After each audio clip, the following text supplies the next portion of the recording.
We've also known that you don't have to have stars. You don't have to have geniuses in your team. And in fact, if you have a team of geniuses and stars and top performers, they won't perform as well as a mediocre group that has norms that use the talent in the room. What you want to build in a team are expectations, routines, norms that help team members interact effectively with one another.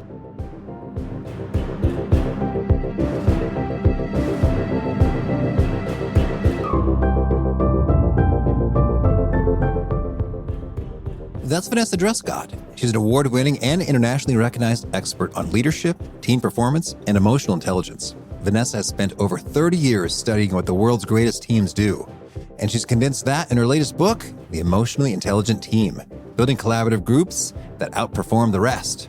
So you'll learn 1, the number 1 skill leaders need to work on. 2, why a team of stars doesn't guarantee results, and what does. And 3, 2 easy practices that unlock greater performance. And if you want a quick summary write-up of these actionable takeaways, I recommend you sign up for the free Gold Nugget email newsletter found at awesomeatyourjob.com. I'm Pete Makaitis. This is How to Be Awesome at Your Job. And now, here's Vanessa.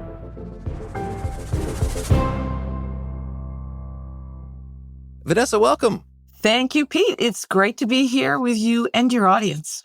Oh, yeah. I'm excited to be chatting about emotional intelligence today. And so, since we're going to say the word a lot, I think it'd be helpful to do some defining up front. It's a popular term. What exactly do you mean when you say emotional intelligence? I like to think of it as recognizing emotion and using it as data. So we now know that, we never turn our emotion off, and people around us don't turn emotion off, and we send signals to one another through emotion. And so the question is whether or not we recognize it in ourselves and what it channels to others, and whether or not we recognize it in others. And then once we know it's there, do we manage it? Do we think about it? That kind of thing. So that's emotional intelligence is using it as data. Understood. And I think some people might be just sort of brush aside emotional intelligence. Like, well, yeah, of course, I'm going to be respectful and not a jerk and try to listen to people and understand where they're coming from. Am I doing it? Am I doing the things to be emotionally intelligent there, Vanessa? Or is there more to it? Good one. Well, it's not about just being nice. It is about fulfilling the goals in the moment. And of course, I like to think of those goals as being humanistic in intent. So for example, sometimes you have employees that just don't listen to you unless you get harsh. You recognize their emotions, that they're not affected by your feedback, and you got to get tougher with them. And so you can read that in them, and you modulate your emotion and get it tougher. Let me give you an example. I tend to be very empathetic. And so I have a lot of students, I'm a university professor. I have a lot of students who come and argue with me about their grades. One time I had a student come and say, I'm going to lose my scholarship if you don't change my grades. And in the back of my head, I was being very empathetic and thinking, oh no, there goes her scholarship. But I had to be fair. And she had many opportunities during the year to come talk to me. And I had said that to her. So anyway, point being that I had to manage my empathy in that case and think about the whole, all the other students whose grades I wasn't going to change. So anyway, it's not just about being nice. It's about thinking about, what are your goals? Fairness is always a goal for me. And I override my empathy in order to become fair quite often. Mm-hmm. Well, to your definition there is like, you're recognizing your emotional instinct. Like, oh, shucks, that sounds really tough for this person. I'd hate to put them in a tight spot. Oh, I really don't want them to suffer. So you're recognizing that empathetic emotion. And then you're using it as data. It's like, so therefore, I'm going to need to dig deep and kind of present something counter to what is sort of naturally would bubble up inside of me. Exactly. And another great example is nervousness, anxiety. So I talk to a lot of leaders, especially since I work with MBAs, they're just starting out in their career and they're not feeling confident. And I have to coach them to turn their nervousness into excitement. So if they recognize they're nervous, it's easier to work with it and to manage it.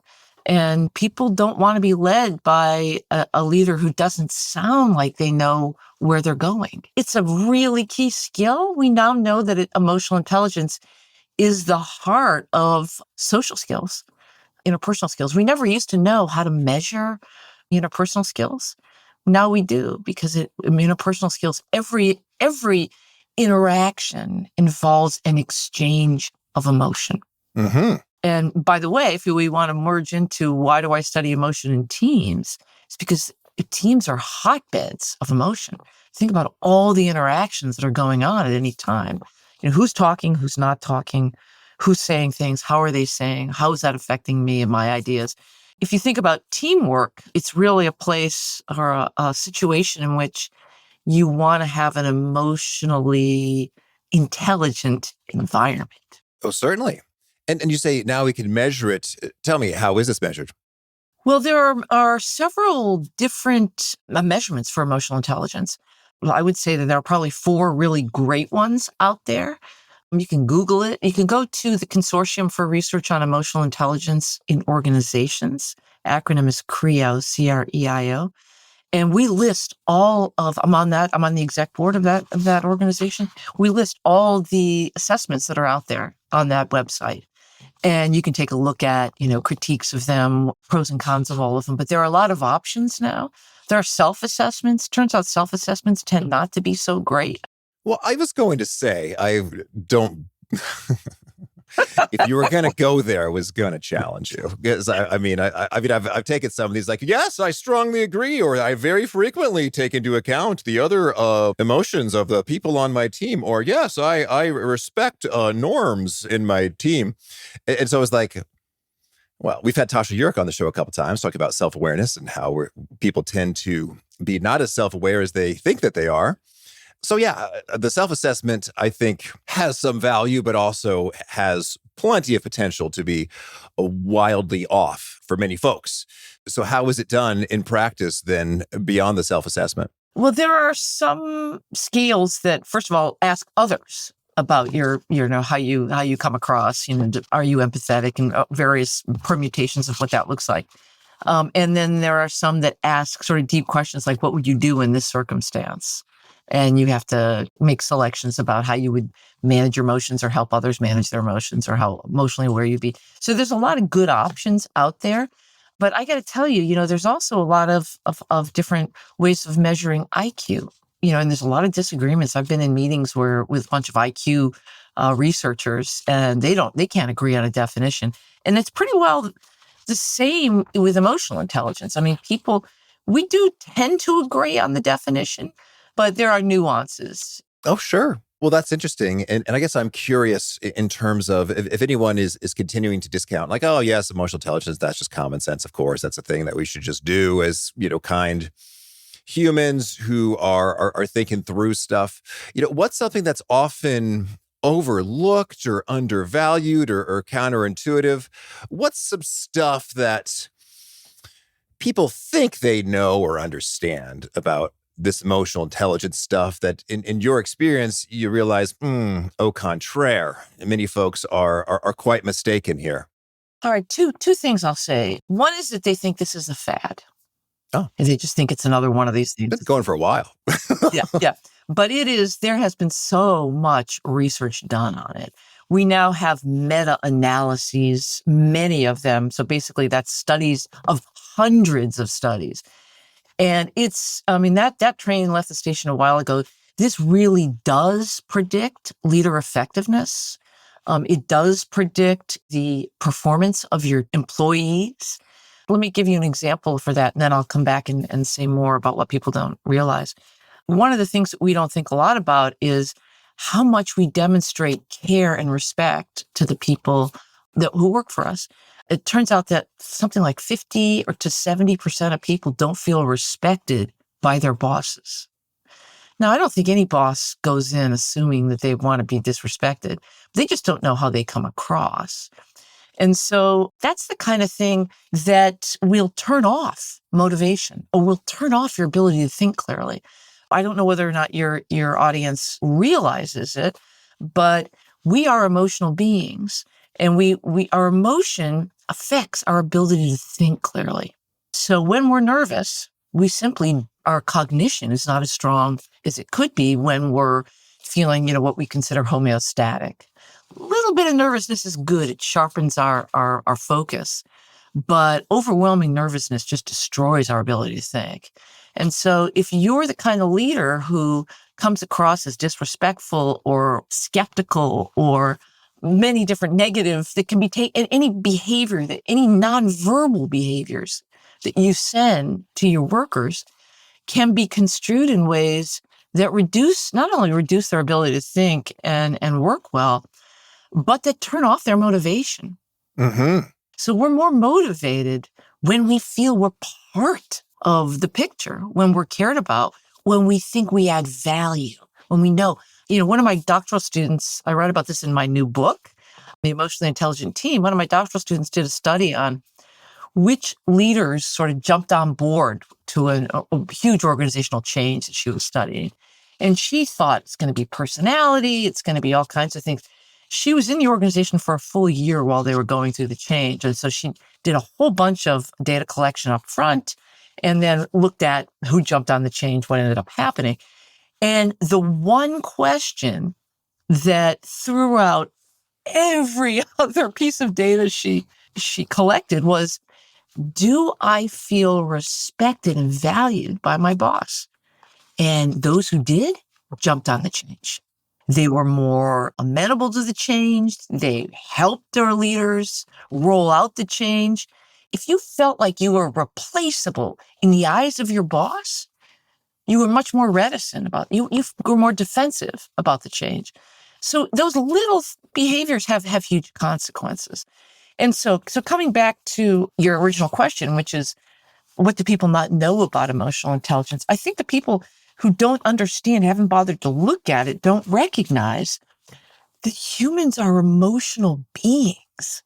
There is so much neuroscience out there now. I mean, neuroscientists are saying, look, we've got so much data.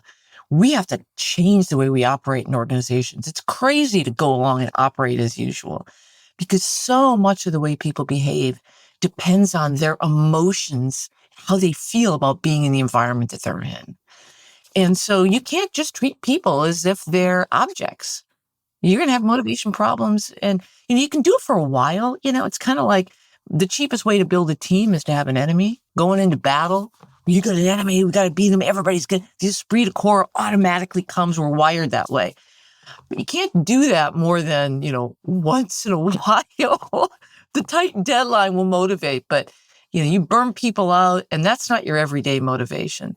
Everyday motivation comes from emotion. There's no motivation without emotion. And it can be fear or it can be, a sense of belonging and a sense of social worth and contribution, which is what everybody wants. We get a high. We literally get a dopamine hit in our brains when we feel cared about and part of something where people include us and value us. And it's not that hard to create that if you know what you're doing. Oh, so much good stuff. Now, when you say in the research associated with change management, one question throughout everything, by that language, do you mean this one question was so predictive that all of the others were kind of inconsequential to consider? Yes. Everybody focuses on personality. Everybody wants to focus on personality. And I got to tell you, personality is not a great predictor of behavior in complex situations. People have said that for decades. We just like it. It sounds so clear. It's intuitive, Personality is very easy to study. It's very easy to blame. There are many other things that are harder to study. Emotional intelligence being one of them. Well, so feeling respected, valued is the top. And apparently most people don't feel this.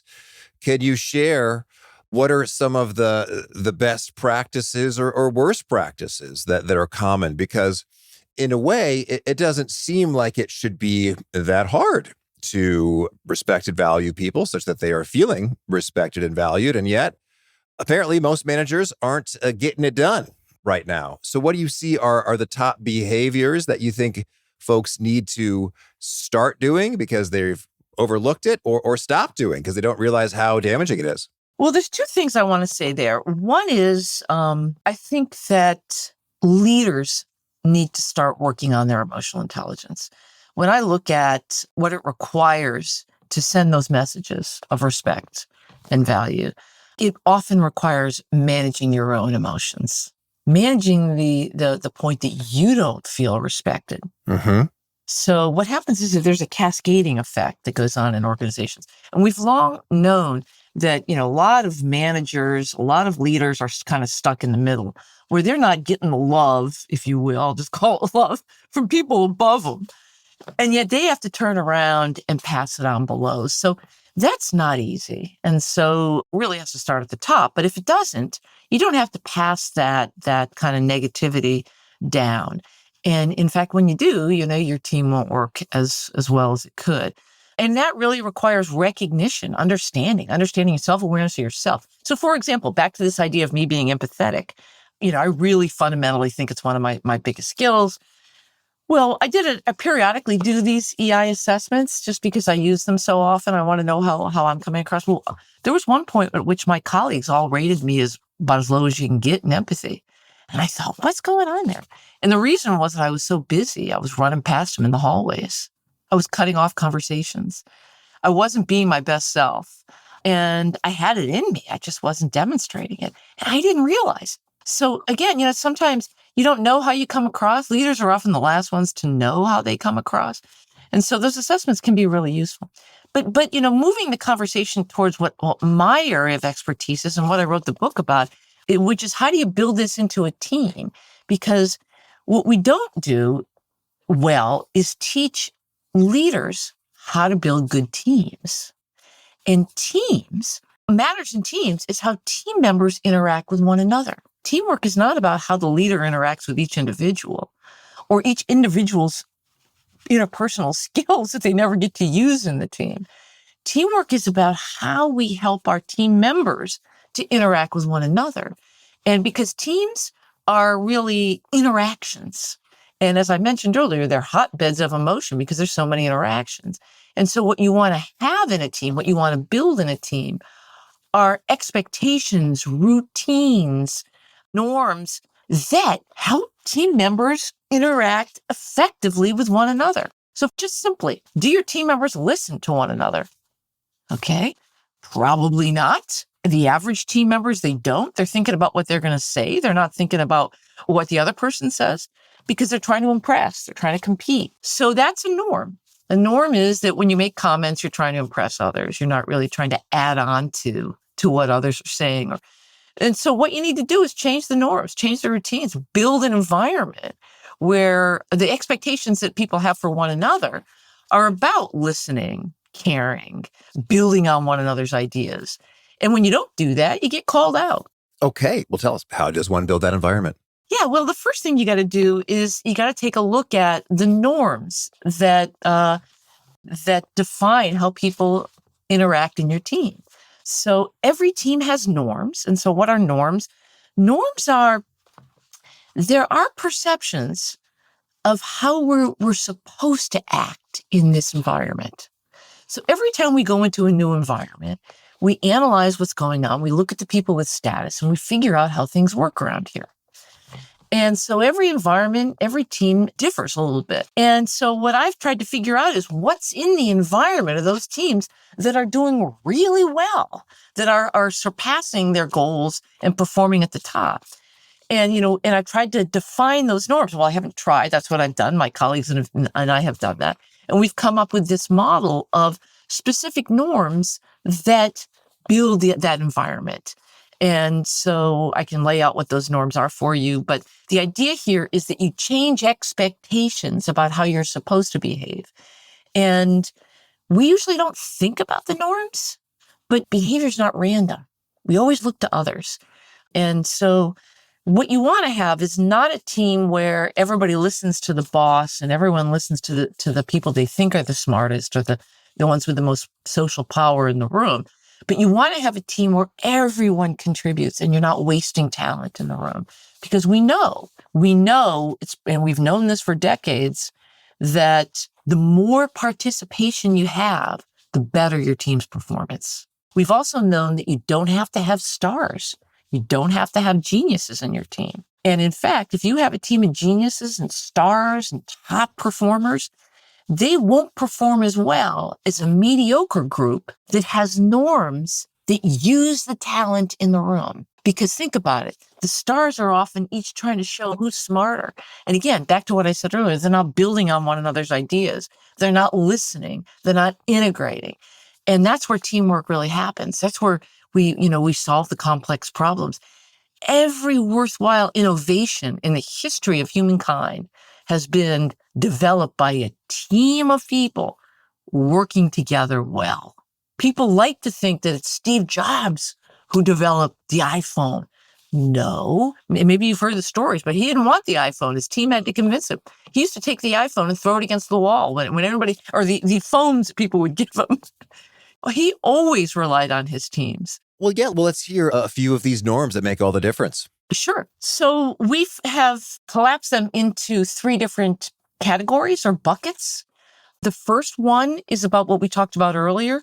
And that's really a focus on the individual and about getting to know people, building a sense of belonging and respect in the team, and building enough belonging that you can give one another feedback and people will take it. So if people feel cared about, they'll take feedback. Okay. So that's the first cluster. And we consider that as just your launching pad, that because we've always known, and again, we've known this for decades, that if you don't take care of the individual's not engaged. And that's especially true in a team.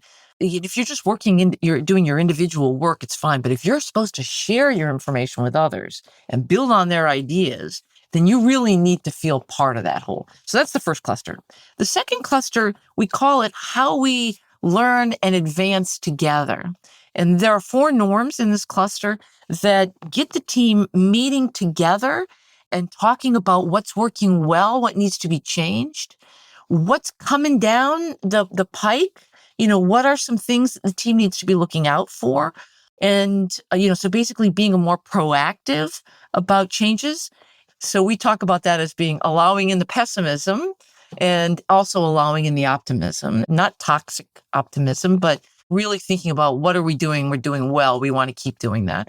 And anyway, allowing all voices, you create a shared mental model for how we're moving forward. There are no dumb questions. Everyone's voice is included. By the way, this is, again, what we see in the top performing teams. So I'm not making this up. These are all norms that we see over and over again. They get in the room together and anything goes, and they're pretty efficient with it. If you do this as a routine, if you do these things routinely, you're not wasting a lot of time. The third cluster of norms, there's only 2 in that cluster. Those are about reaching outside to your stakeholders. So again, the highest performing teams have a sense of humility about their level of knowledge or what they know.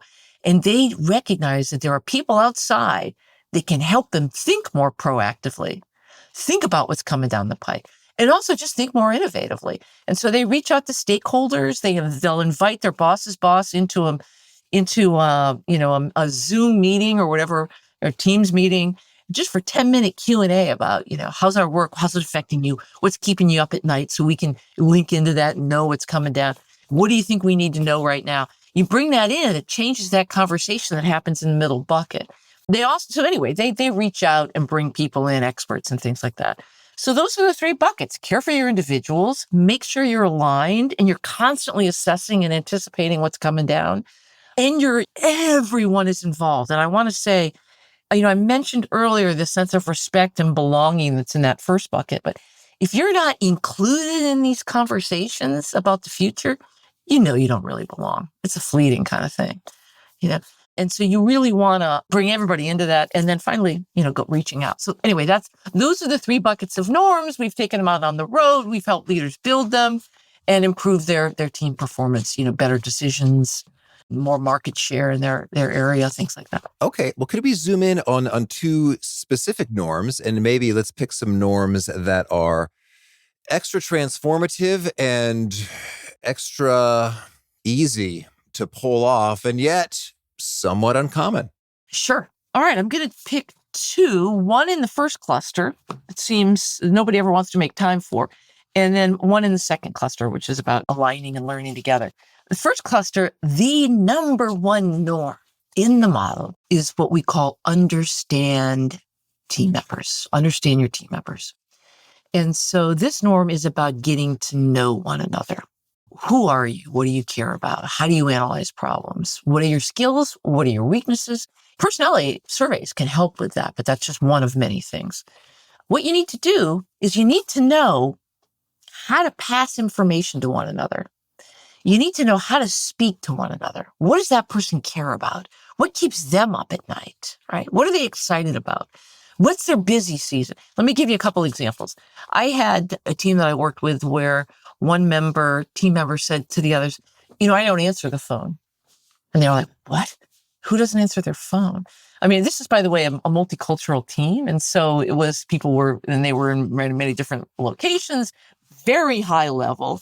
And it was a leadership team. And everybody in the team thought that the person was just a jerk. Wasn't, we stereotype people. And for one reason or another, the person who was an introvert and didn't like talking on the phone. So anyway, we started peeling the layer of who that person was. And it enabled people to interact with him more fully. And guess what? He started sharing more information with them. And information is gold in a lot of organizations. And when we started peeling those onions of who we are, what we know, and what's on your mind right now, I can say, well, Pete, if that's on your mind, I got some ideas for you. That's what's worked in my division. This may work in your division. And so when you peel the onion of who people are, it does a few things. A, you can't belong if you don't feel known and understood. And B, it brings you more into the conversation. By the way, I mentioned Steve Jobs a while ago. He had a coach that coached his teams. And one of the number one things that coach did was get people in the room talking about what he called trip reports. What happened to you over the last week? Where were you? What did you notice? What did you see? And his motive was to help one another understand what was on this person's mind and to learn more about one another so that they could work together more effectively and they could feel more connected. So anyway, that's a norm. Nobody wants to waste the time to get to know one another. But I got to tell you, I've never seen a high-performing team where members don't know one another, especially when the teams are remote or hybrid or, dispersed in any way. There's a psychological distance that people feel. And a lot of team members feel like they're the only one who isn't known. Mm-hmm. Oh, everybody else knows one another, just not me. And that's a recipe for disaster. So anyway, let me stop there. That's one norm. Do you want to ask any more about that, or I'll move to the second one? Well, I guess I want to know then, when it comes to understanding team members, what are some of the behaviors, practices, the things teams do regularly that facilitates that? Yes.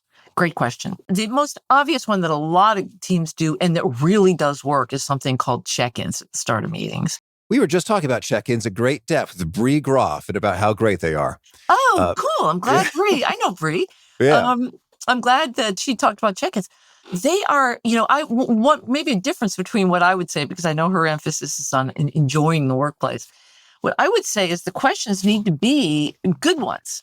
A lot of the teams that I work with, people don't want to talk about their personal lives, but they will talk about what's on your mind. What are you excited about? What are you nervous about right now?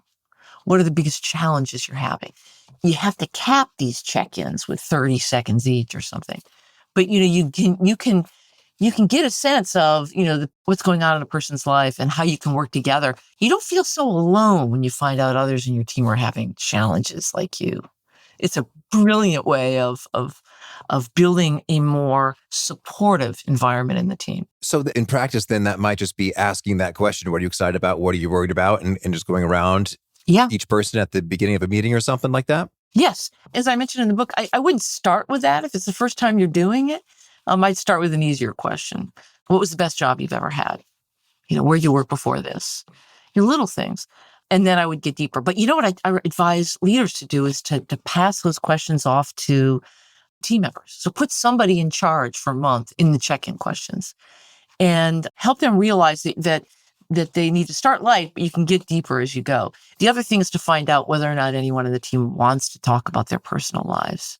There's a lot of teams where people just don't want to, they just want to have a clear demarcation between their, what's going on with their kids or their partner and what goes on in the workplace. So anyway, that's that.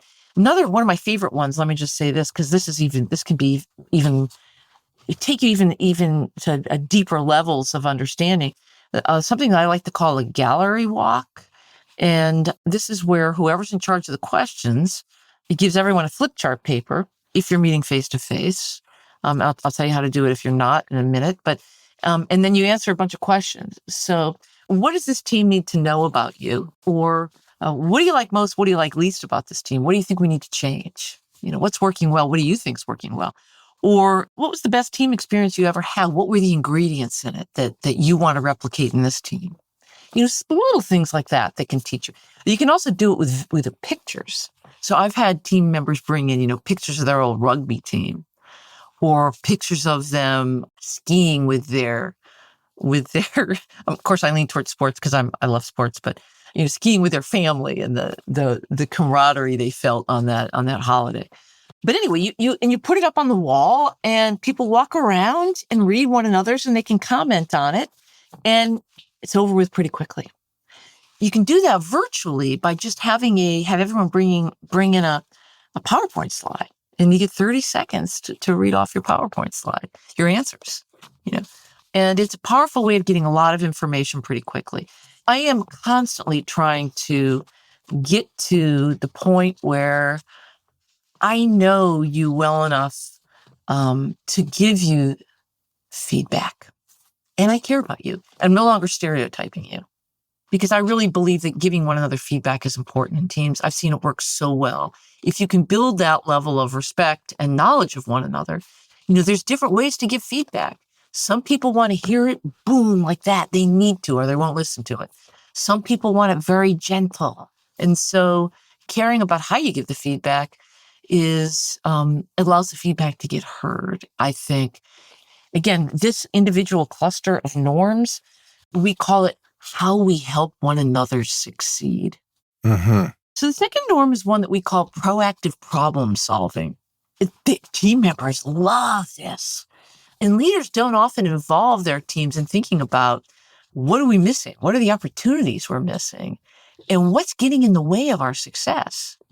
One of the things I use, which many of your audience members will probably know a lot about, is a SWOT analysis. So many team members are anxious about what's being missed. I mean, as a team member myself, there's so many things I know that I never have the opportunity to share because we just never have those conversations.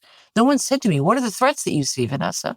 And let's talk about it and let's prioritize those threats. Yes, what you care about, Vanessa, is important, but it feeds into something that's even more important right now. And that aligns me.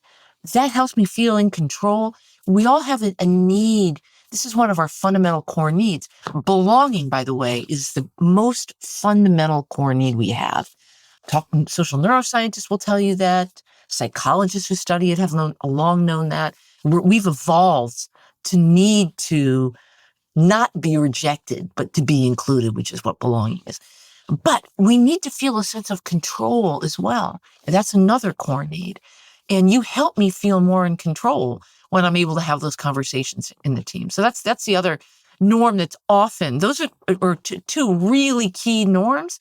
And then just a third one that I would focus on, you didn't ask for a third, but would be this norm that we call understand team context, which is about understanding what's going on in the broader organization that we need to know about, or in the client's world that we need to know about. It helps you be more proactive and it helps you be more successful as a team. All right. And so then earlier you also talked about listening and how we're not doing it right. And if that's the case, we're called out on it. Can you share, how can we tell if poor listening is happening and how do we call out as best practice? Great question. Well, it's the norm it becomes a norm in the team.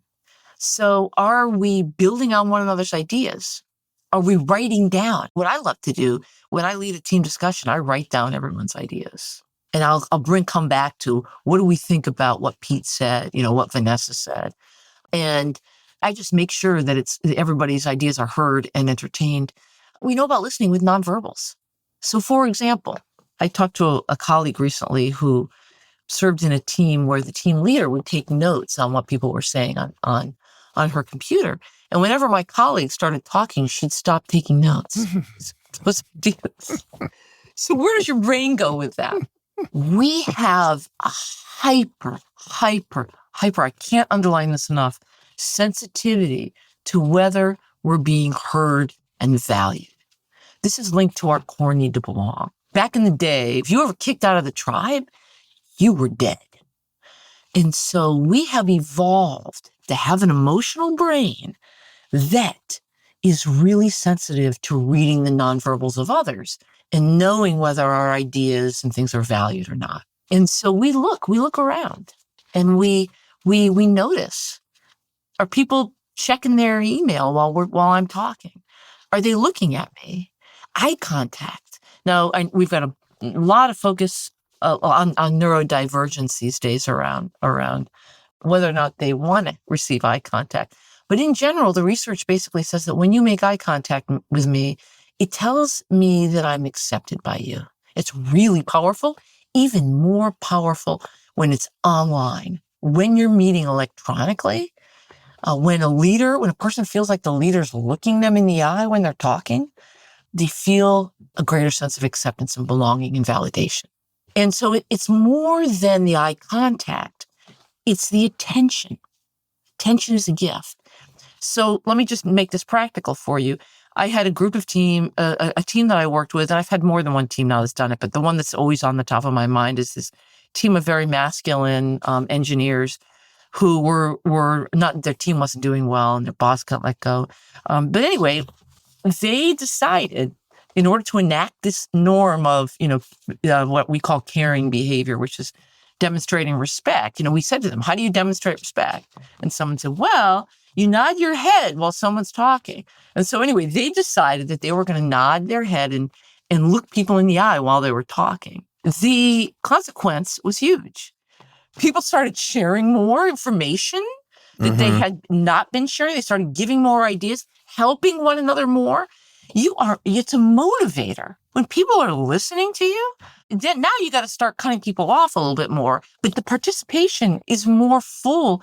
And one of the biggest costs of not having a good team environment is not having people share their best knowledge and information with one another, not supporting and building on one another's ideas. Yeah. Now, we had a guest, and he said it just so clearly and simply. It's that people see stuff that's dumb all the time.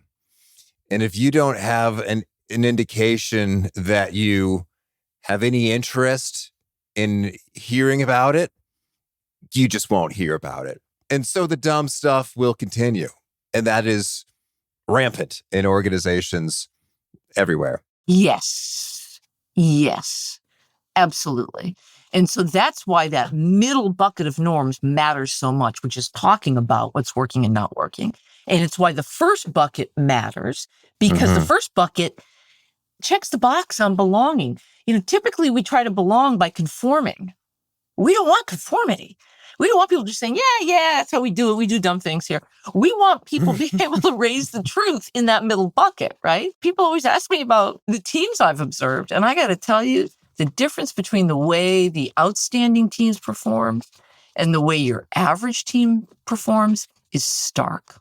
And so the way the performance difference is stark, and then just the way they conduct themselves in terms of a meeting is stark. Like one might be nodding their heads and saying, and the others are just like dead in the eyes. Yes, they're thinking about the next, or they're competing with one another, which the higher you get in the hierarchy, the more you get into these, because who goes higher in the hierarchy? Highly competitive people, which is great. You don't want to squish that competition. I mean, that can be useful in a lot of cases, but there are times when you don't want it. There are times when you want collaboration, and that's how the organization gets ahead. Big thanks to Vanessa for sharing wisdom with us. And big thanks to our sponsors. Check them out. One sponsor to check out is LinkedIn Jobs. LinkedIn Jobs is your 24/7 hiring partner. LinkedIn makes it easy to post your job for free, share it with your network, and get qualified candidates that you can manage all in one place. Here's how it works. You post your job and quickly get in front of the right people with deep candidate insights. You can post for free or pay to promote to reach 3 times as many qualified applicants. And you can feel confident that you're reaching the best, as 72% of small and medium businesses using LinkedIn say that LinkedIn helps them find high-quality candidates. From there, share it with your network to let them know you're hiring. And here's a fun fact. If you add the hashtag hiring frame to your profile picture, you get twice as many qualified candidates. So find out why more than 2.5 million small businesses use LinkedIn for hiring today. Post your job for free at linkedin.com/beawesome. That's linkedin.com/BEAWESOME to post your job for free. Terms and conditions do apply. One sponsor to check out is Quince. Quince helps you save a bundle on basics. They have high-quality fabrics, classic fits, and lightweight layers for warm weather at prices that just make sense. Everything I've ordered from Quince has been solid and about half the cost of similar brands. Quince works directly with top artisans and cuts out the middleman to provide big savings. I'm personally particularly impressed with their cashmere. It's so solid and cozy with prices that are just about the best in the world compared to anything I've seen anywhere else. So keep it classic and cool with long-lasting staples from Quince. Go to quince.com/awesome for free shipping on your order and 365-day returns. That's QUINCE.com/awesome to get free shipping and 365-day returns. One more time, that's quince.com/awesome. One sponsor checkout is Square. Your favorite neighborhood spots run on Square. While Square started as just a little white credit card reader, now it's powering all sorts of things behind the scenes. If I were to start a local acoustic shop to help my neighborhood enjoy some more quiet in their homes, I'd use Square to take payments for massively heavy sound-blocking doors, custom art echo-absorbing sound panels, and all the little things people never knew they needed for extra quiet, like door seals and green glue and outlet gaskets. Square would help me have all my customer info ready for running really cool, fun promotions that arrive at just the right time. Square helps local businesses simplify the epic complexity that comes with running that business. Square helps with all sorts of things, from expanding to new locations, building a loyal following, or providing a bridge if there's a cash flow gap. Go to square.com/go/awesome to learn more. That's square.com/go/awesome. Square. Meet you there. All right, well, now let's hear about some of your favorite things. Could you share a favorite quote, something you find inspiring? So there's a guy, Robert Sapolsky, who's at Stanford. He's a neuroscientist and a sociobiologist and does all kinds of things. He's a MacArthur Genius Grant person. And someone asked him, well, are human beings altruistic or are we selfish by nature? And he said, we are neither. It's all about context. In some contexts, we're selfish. In some contexts, we're altruistic and pro-social. And so his quote was, context, context, context. And I love that quote because it reminds people that building a team is about building a context. That's one of my favorites. All right. And a favorite study or experiment or bit of research? Favorite study is great study that looks at how good human beings are, how good we are at talking without really saying anything. So when we're in a team meeting, how we know just the right amount to say and how to say it to make it look like we are really in and to really not really be sharing our best information, our best ideas. Okay. We've learned that throughout our lives. And if you're not careful, that's what your team members do. Okay. And a favorite book? I think everyone should read Matthew Lieberman's book, Social. All right. And a favorite tool, something you use to be awesome at your job? The stakeholder analysis worksheet. So this is basically a worksheet some colleagues of mine developed that basically where you list your stakeholders, who's got information and ideas that could help you perform better as a team. And so you list all of them and you list how well do you know them? And then you list who's going to be the ambassador to that person and go out and connect with them and find out what they know and bring it back to the team. I just love that tool. It's so clear. It's so easy to do and it has huge impact. And a favorite habit? A question asking and follow-up questions. So I just feel like in conversations in teams or elsewhere, we talk too much about ourselves and we don't ask people enough questions and dig. People are fascinating. Okay. We can learn so much. And is there a key nugget you share or a Vanessa original quotation that people mention over and over again? Well, the biggest one would be that you don't build high-performing teams by hiring stars, that you build them by shaping social norms that bring out the best in everyone and that use the talent in the team. All right. And if folks want to learn more or get in touch, where would you point them? I point them to my website first. So VanessaDruskat.com. Got resources and information on there. And then I also point them to my LinkedIn account. I do a lot of posting on LinkedIn these days. And it's just, again, Vanessa Druskat. You can find me there quite easily. All right. And do you have a final challenge or call to action for folks looking to be awesome at their jobs? Assess your team norms. Find out if they're working well.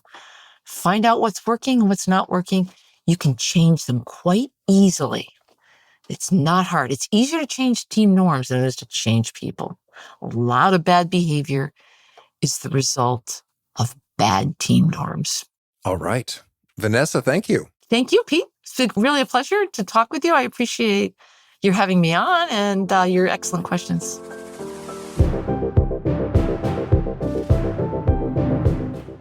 I really appreciate Vanessa highlighting the norm of simply looking at people and nodding your head while they are speaking. It's funny because it's easy to do and it often comes naturally, and yet it often doesn't come so naturally. We're distracted, we're in a Zoom meeting, we got other things going on. And yet if that is a norm, it just feels so much better. I'm reminded of my times when I was keynote speaking, and it felt so good to see those engaged faces in the audience. And occasionally I had an audience that wasn't so into it. It was a mandatory event, and I was the speaker they had to attend. And just latching in, zeroing in on a couple of those friendly faces made a world of difference for me. And so I try to be a great audience member for speakers when I'm in the audience. But this is a great reminder to try to do that all the time, because we are in many small audiences and team meetings, and it feels so much better when you're speaking, when you get that feedback non-verbally from faces. Just a good vibe, good energy, good creative flow, supported all around by the tiniest of little things. Great stuff from Vanessa. If you want to check out the show notes or the transcript or the links to items that we've referenced, please drop on by awesomeatyourjob.com/EP1088. Hope to catch you next time, and peace.